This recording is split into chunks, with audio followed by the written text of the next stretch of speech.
Assalamu alaykum, hürmetli televizor köygüçiler. Men Abdsalam Niyaz Uygur.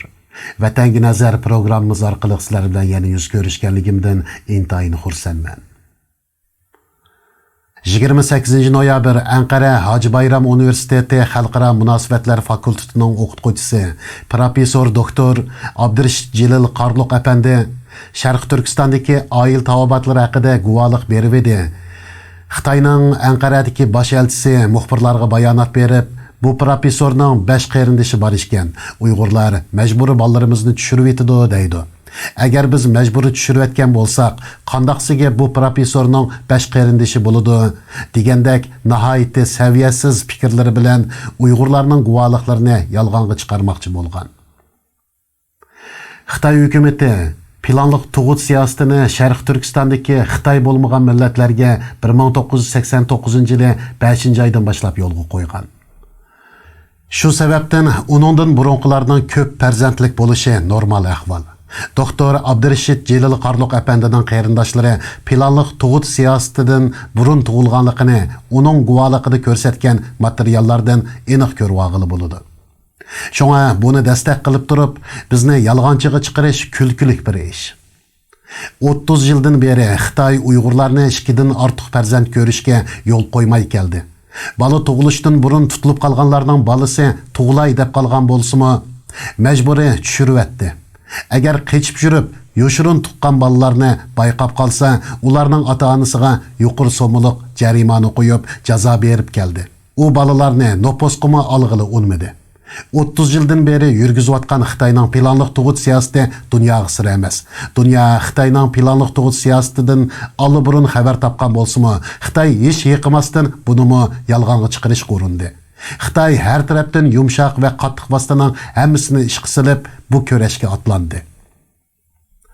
Xabarlarda bildirilishicha, Xitoy hukumatı bütün Sharq Turkiston miqyosida Amerikaning Uyg'ur 2019 nomli qonun loyihasiga qarshi o'g'inish safarbarligi qo'zg'agan.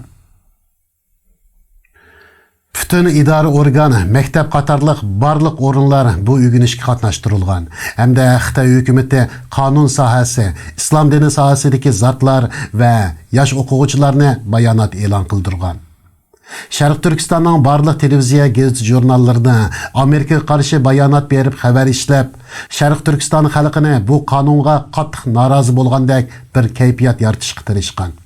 Beijing hukumatı 9 dekabr tushdan burun atalmish Şinjan Uyghur Abdunum Rayonluq Partikomining muavin sekretari, Abdunum rayonining qo'rchoq raisi Shohrat Zokir, atalmish Şinjan Uyghur Abdunum Rayonluq Partikom Daimi Komitetining a'zosi, Ürüm shaharlik partikomining sekretari Shu Xayrong, atalmish Şinjan Uyghur Abdunum Rayonluq Partikom Daimi Komitetining a'zosi, Abdunum rayonining muavin raisi Erkin Toniyaz, Qashqar viloyatlik partikomining muavin sekretari, Qashqar viloyatlik ma'muriy mahkamaning valisi Farhod Ro'zi qatorliqlarni Sharq Turkistonni tunishtirishga akilib, axborot e'lon qilish yig'ini ochdi va muxbirlarning savoliga javob berdi.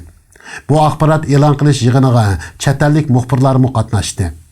Yig'inda bu qo'rchoq amaldorlar birdak munolarni bildirdi. Xitoy Kompartiyasining 18 qurultayidan buyon Xitoy Kompartiyasi Markaziy komitetining atalmish Şinjan xizmatiga yuksak ahamiyat berganligini, atalmish Şinjan iqtisodiy va jamiyat taraqqiyotini qo'llaydigan bir yurish alayda siyosatlarni tuzib, markaz moliyasi har yili Şinjanga 400 milliard Xitoy puliga yaqin mablag'ni yo'tkab chiqim qilganligini, butun mamlakatdagi 19 o'lka shahar Şinjanga nishonliq yordam berib, atalmish Şinjanga har yili 15 milliard Xitoy pulidan ortiq mablag' solganligini bayon qildi. U yana partiya 18 qurultayidan buyon atalmish Şinjanning rayon ishlab chiqarish umumiy qiymati yillik o'ttir hisob bilan 8.5% oshdi. Shahar yez aholilarining ilkidagi o'ttirchi kirimi yillik o'ttir hisob bilan ayrim holda 8.4% va 8.2% oshdi. Partiya markaziy komitetining kuchli rahbarligida Uyg'ur avtonom rayonidagi har millat xalqi o'rtaq ittifoqlashib, kurash qilib, o'rtaq yo'linib taraqqiy qilib, jamiyat muqim bo'lgan, iqtisod taraqqiy qilgan, millatlar ittifoq, dinlar inoq, xalq turmushi yaxshilangan va xotirjam tirikchilik qilgan yaxshi vaziyat yaratdi deganlarni bildirdi.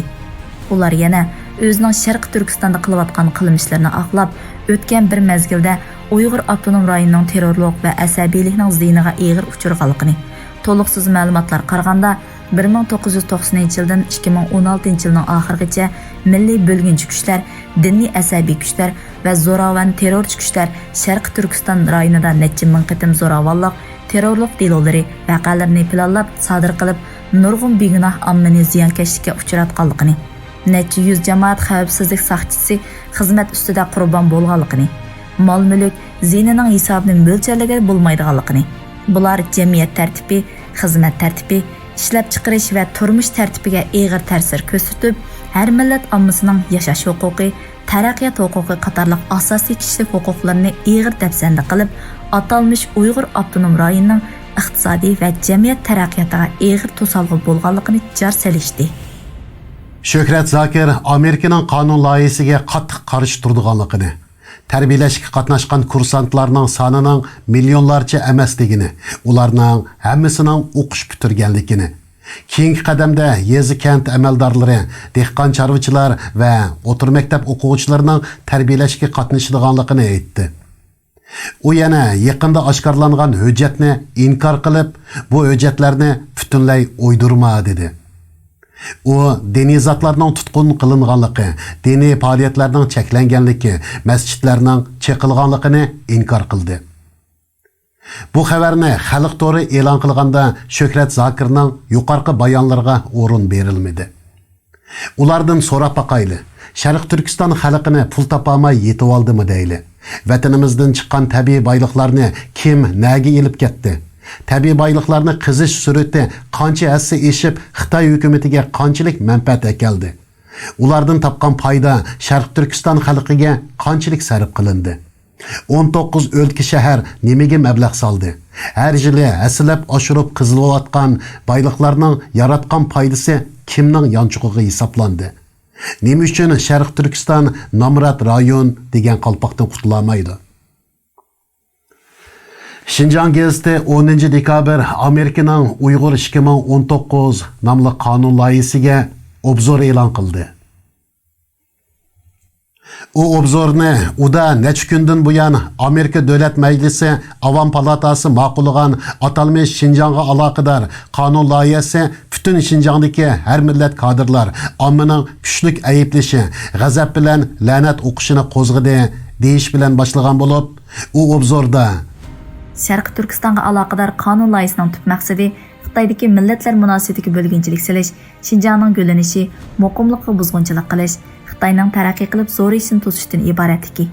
Amerikadagi ba'zi siyosatvozlar bir ajalli xatolik o'tkazganligi, ular Xitoy Kommunistik partiyasi va Xitoy hukumatining Junxo millatining tub manfaatini qo'g'dashdagi qat'iy irodasini tamoman tuvan mo'ljallab qolganligi. Atalmish Uyg'ur avtonom rayonidagi har millat xalqini o'z ichiga olgan Xitoy xalqining vatanning birligini qo'g'dash, millatlar ittifoqligini qo'g'dash, jamiyat muqimligini qo'g'dashdagi o'rtaq irodasiga tamoman sal qaraganligi. Junxo millatining ulug' gullanishini ishga oshirishdan iborat Xitoy orzusining tarixiy musofasida har qanday charanda parandalarning quturishi shaklidagi razil o'yinlarning hammasi o'zini chaqlamaslik. Amerikaning bu qonunni o'ttirib elib chiqishi o'zini haqoratga duchor qilish bo'lib, hamon tarixning kulki dastigiga aylanib qoldiganligi yozilgan. Obzorda yana har qanday Şinjangni parchalash g'arizi faqat Şinjangdagi har millat xalqini texmo ittifoqlashtirdi. Şinjang azaldan Jungoning bir qismi. Şinjangdagi har qaysi millatlarning hammasi Junxo millati cho'ng oilasining tarkibiy qismi. Yangi Xitoy qurilgandan buyon partiyaning millatlar siyosatining shalliq nurida milliy rayon avtonomiya tuzumining himoyasida Şinjangdagi har millat xalqi o'rtaq ittifoqlashib kurash qilib, o'rtaq gullanib taraqqiy qilib, uzoq muddatli ishlab chiqarish, turmush amaliyoti davomida urug' tuqqanlardek yaqin o'tib, bir-biriga samimiy muomala qilib, cho'nqur mehr-muhabbat o'rnatdi. Bo'libmi partiya 18 qurultaydan buyon Şinjangning millatlar ittifoqi taraqqiyoti ishlari cho'nqur olg'a soldi. Millatlar ittifoqlashib bir oila kishilardek bo'lish va millatlar ittifoqiga birlashma do'stlik faoliyatini zo'r kuch bilan qanot yaydirildi. Millatlar ittifoqi har millat xalqining jon tomiri degan qarash allaqachon kishilar qalbidan cho'nqur o'rin oldi. Amerikadagi bir qism siyosatvozlar har xil fitna fasod va bahon sabablarni uydirib chiqarib, orqa bo'lgunchilik silish xiyolida bo'lgan siri Şinjangdagi har millat xalqi anarning donisidak texmi zich uyushib, mangu ayrilmaydi deyilgan. Ular har qanday atalmış Şinjanğa buzg'unchilik qilishga urinadigan suiqasd faqat atalmış Şinjan alg'a ilgirlash qadamini texmo mazmut qiladi. Bu bir necha yilda Şinjanning muqimlik foydasi sijil qo'yib berilib, iqtisodning yuqori sifatli taraqqiyotini ishga oshirishga turtki bo'ldi deydi. Buningga mundaq misollarni olgan. 2018-yili ishga oshirilgan rayon ishlab chiqarish umumiy qiymati 1 trillion 200 milliard yuan bo'lib, oldingi yildagidan 6,1% oshdi. Shahar yezi aholilarining ilkidagi chiqim qilishga bo'ladigan o'rtacha kirim 21500 yuan bo'lib, oldingi yildagidan 7,6% oshdi. Bo'lib, sayohatchilikda shiddat bilan eshish ishga oshirildi. 2019-yili 1-oydan 10-oygacha jami kutib olingan davlat ichi va sirtidan kelgan sayohatchi 200 million odam qatimdan eshib, o'xshash mazgildagidan 42,62% oshdi. Shuning bilan birga ishga o'rlashtirish, ma'rif, davolash, ijtimoiy kafolat qatorliq turli elga naf yetkazish xizmatlarida yangi natija unum qo'lga keltirilib, har millat xalqining erishish tuyg'usi, baxt tuyg'usi, bexatarlik tuyg'usi uzluksiz oshirildi degan. Bulardan boshqa obzorda bugungi kunda Şinjandagi har millat xalqi nomratlikdan qutuldirish, o'tkiliga hujum qilishga hal qilg'ish jang qilib, hal qilg'ish g'alaba qildi. Butun mamlakat xalqi bilan birlikda umumyuzlik holliq jamiyatga qadam qo'yish uchun jasorat bilan olg'a ilgirlamoqda. O'rtaq nishon uchun, ulug' orzu uchun mujassamlangan qudratli kuchni har qanday odam to'siy olmaydi deyish orqali Xitoy hukumatiga yaxshichiqligini bildirgan. Bu obzordan bu yozuvchilarning Amerikaning bu qonun loyihasining mazmuni haqida hech qanday ma'lumotga ega emasligi mana men deb chiqib turdi. Xalq to'ri 10 dekabrda yana bir maqola e'lon qildi. Şinjandagi diniy zotlar Amerika tarafining Xitoyning ichki ishlariga aralashib, Şinjanga tökmat chaplashidagi niyati razil nomli bu xabarda ba'zi shaxslarning yasalma so'zlari o'rin olgan. Xabarda atalmış Şinjan İslam Dini İnstitutining mudiri Abduraqib Temirniyazning Şinjan azaldan Jungo zaminining ayrilmas bir qismi, Şinjanning ishlari elimizning ichki ishlariga tabi, har qanday tashqi kuchlarning aralashishiga hargiz yo'l qo'yilmaydi deganlari besilgan. Abduraqib yana o'tgan bir mezgilda Şinjanga asabiy ideya singib kirib, yamrab zo'ravonlik, terrorlik harakatlari ko'p yuz berib, har millat ommaning hayoti, mol-mulk bexatarligiga og'ir ziyon yetkazdi. Kishilar har kuni jiddiylik, vahim ichida yashadi. Hozir Şinjanda zo'ravonlik, terrorlik harakatlariga qonun bo'yicha zarba berish, manbadan tuzashga ahamiyat berish orqali uda 3 yil zo'ravonlik, terrorlik vaqasi yuz bermadi. Har millat ommaning erishish tuyg'usi, baxt tuyg'usi, bexatarlik tuyg'usi ko'rinarli kuchaydi degan. U yana bu yildan buyon men 40 necha turkum chetalik mehmonlarni kutib oldim. Ular tarbiyalash markaziga ta'sis qilish usuliga bas-basda yuqori baho berib, Şinjanning iqtisodiy, ijtimoiy taraqqiyot natijalarini olqishlab, Şinjanni nihoyat go'zal bo'lib qolmay, ham bexatar ekan deb qaradi deganligini bildirgan.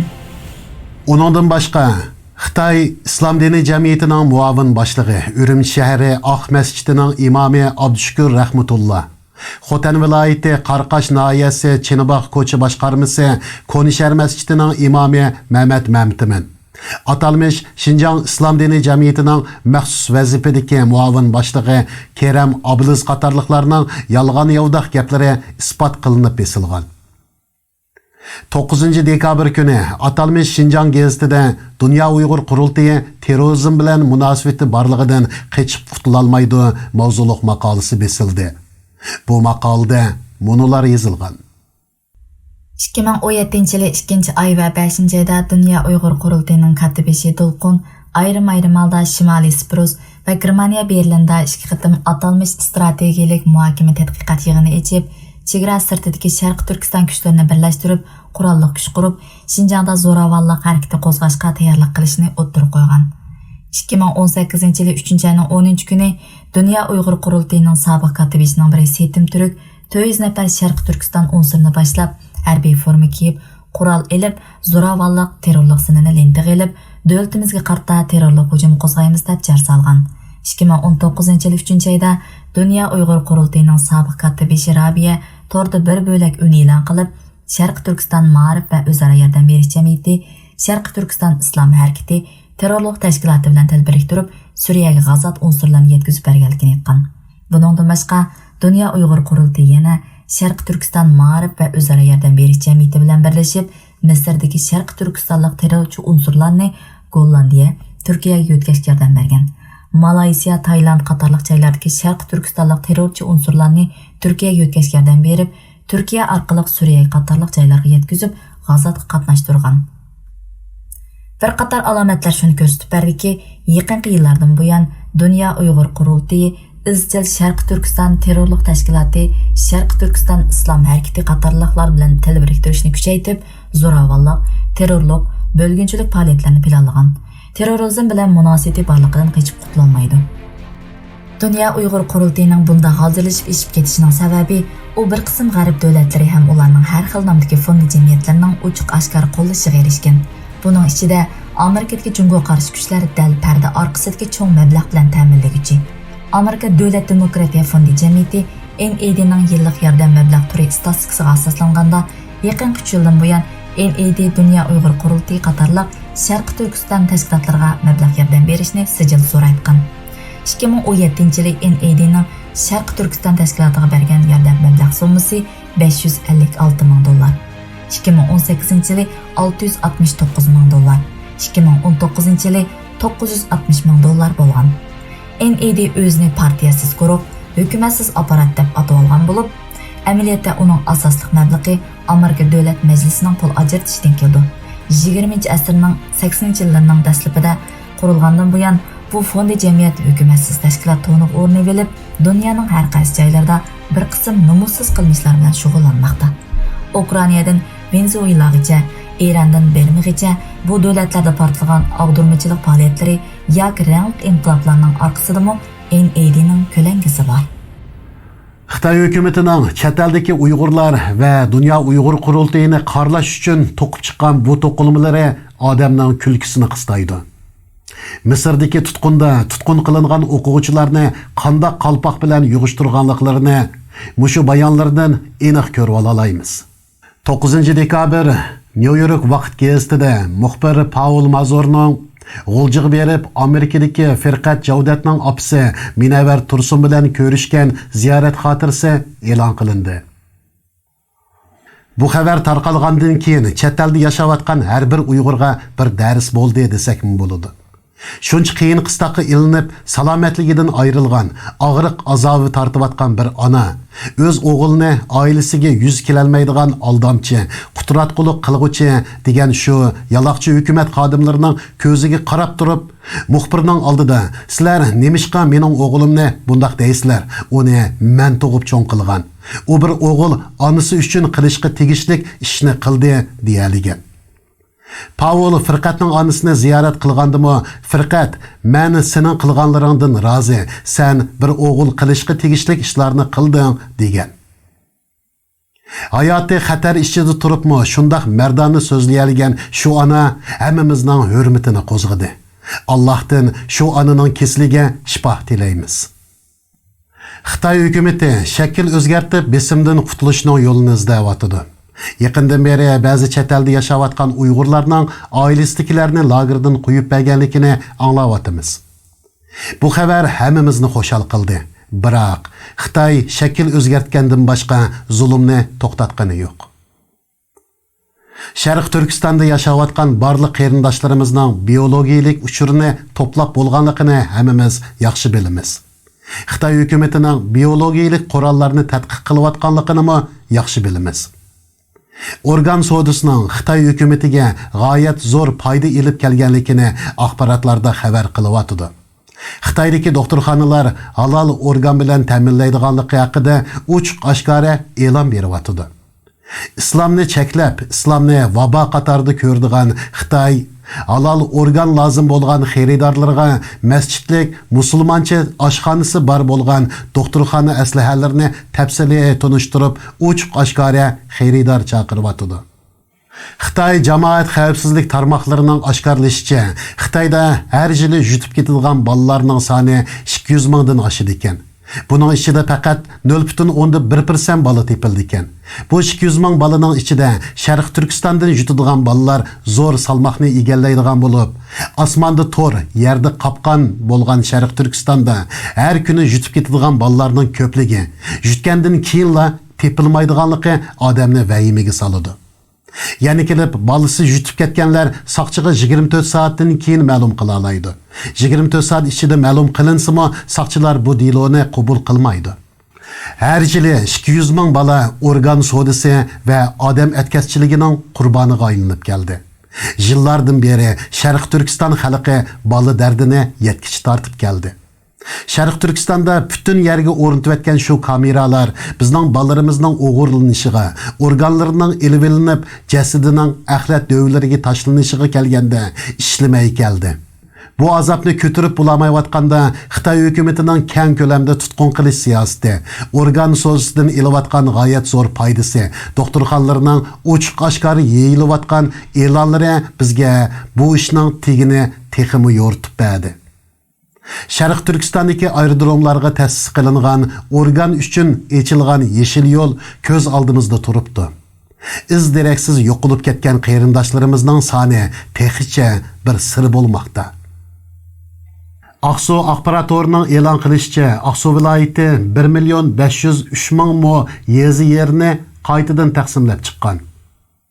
Dehqonlarning qo'ldagi barliq yerlar tortib olinib, qaytadan taqsim qilingan. Bu yerlarning kimlarga taqsimlanganligi xabarda aytilmagan bo'lsa-mu, ijtimoiy uchur vositalarida Aqsuga kelgan Xitoylarga bekorlik yangi uy, 50 mo yer taqsim qilinganligi oshkorlandi. Dehqonlarimiz yerdan ayrildi. Xalqimiz yangi silingan amin uyga ko'chirish degan chiroyli nom bilan uydan ayrildi. Boylarimiz yo'qolan betnomlar bilan bar besotidan ayrildi. İlgiri Xitoy bütün mulkini tortib olib, osh qoldirganlarga, osh qo'yganlarga vatandagi qarindoshlarimiz o'zlari ega chiqib, bir-birini yo'lab mavjudligini saqlab kelgan edi. Olimlarimizdan ayirdi, san'atkorlarimizdan ayirdi, barliq diniy zotlarimizdan ayirdi. Xitoy bu millatni palash holga tushirib bo'ldi. Bizning endi ayrilg'idek hech narsamiz qolmadi. Ailesiliklarning lagerdan chiqqanini anglapla, bergan guvohliklarini o'chirish uchun qattiq harakatga o'tgan qarindoshlarimiz bizni texmo hayron qoldirdi. Chet elda yashayotgan har bir qarindoshlarimiz obdan o'ylanishi kerak. Jazo lageriga kirgan shu qarindoshlarimizni azobdan qutuldimi deyli. Hamma shuning bilan oxirlashdimi? Ularning shu zulmni tortishi haqmidi? Lager şahitlerinin guvalıqlarına asaslanganda lagerga kirgan her bir odam nama'lum dorilarni mecbur yeydiken. Bu dori sizce zukam dorisi mıydı? Ast karakterlik zaharni jigizib, zaharlab bulup chiqa deb chiqarib etsa, lager ishchida o'lmasila o'z ajili bilan o'ldi deb duo qilib o'ltirishimiz kerakmi? Bu millatga qilingan xo'rliq shu bir tuqunimizning lagerdan qo'yib berilishi bilan tugidimi? Xitoy hukumati bu lagerlarni qurishdan burunla bugun bo'ladigan bu besim, xalqaroning noroziligi, Uyg'urlarning har xil inkaslariga qarta atrofli plan so'qqan. Har bir ahvolga qarta taqobil turish tadbirini oldin planga kirgizgan. Bu lagerga sulangan bütün insonni qo'yib berib, o'zi yo'qotib etganlarning oil tavobotidan kechirim so'ragan taqdirdami bu zulm oxirlashmaydi. 80-yillardan keyin Xitoy bundaq o'yinni o'ynagan. Yana oynashi mumkin. Ayni davrda o'zi qaslab o'ltirganlarning nomini asliga keltirib, xato o'ltirilganlar deb e'lon qilib, bolalarga ozroq manfaat beribla ishni yig'ishtirgan. Bu tarixni ajiba shuncha tez unutib qoldikmi? Xitoy xalqaroda pasib o'ringa tushayotgan mushundaq tarixiy paytda ba'zi qarindoshlarimizning yana sukutni tanlashi, yana ba'zi qarindoshlarimizning bergan guvohliklarini qaytarib olish uchun vosita tanlamasligi, chet elda yashab turibmi Xitoyga qarshi turishdan chekinishi bu millatga qilingan xiyonatdan boshqa narsa emas. Xitoy tajovuzchilari vatanimizdan tal to'kis yo'qolmagicha bizga mangulik aminlik nasib bo'lmaydi. Milletimiz ahirki nefeslerini ilavatudu. Vicdanımız bilen yaşaylı. Bu yo'lda o'lib ketib qolgan taqdirdimi avlodlarimiz dadam, opam bizning kelgusimiz uchun, bizning vatansiz sarson yashamasligimiz uchun jon bergan deyalisin. Bu millat mushu bir avlodning shaxsiyatchiligi tufayli yer shardan yo'q bo'lmasin. Avlodlarga xo'rliqni, shaxsiyatchilikni miros qoldirib ketmayli. Hurmatli televizor ko'ruvchilar, bugun biz mush yerda qo'shilishaylik. Xayr xo'sh.